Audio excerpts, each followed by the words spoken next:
Kalasyaw MDRRMO nakaalerto sa posibleng pagtaas ng antas ng tubig sa Sinukalan, Marusay River. Balitang tinutukan ni Jewel Fernandez.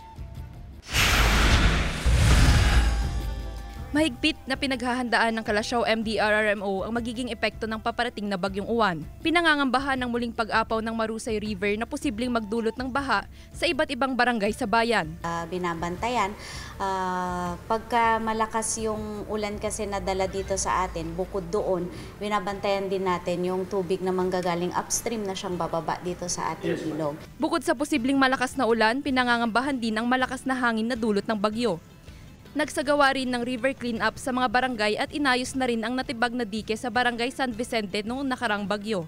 We are coordinating with other business establishments na maging alternate evacuation in the event na malakas talaga yung maging epekto dito sa ating bayan. Isa ang barangay Poblacion East sa mga binabantayan ng MDRRMO dahil katabi lang nito ang ilog.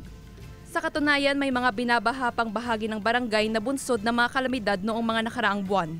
Tingnan naman kasi malalim na naman. Yung mga gamit may ilalagay sa taas, ganun. Yung mga bata nandun sa taas, hindi makababa. Nag-iikot na rin ang Barangay Council ng Poblacion East upang abisuhan ang mga residente na magtaas na ng gamit at ayusin ang bubong ng kanilang mga bahay. Oo, kung maaari tatali para medyo maano. Tapos pagsasabihin din namin yung mga tao dito na maghanda sila.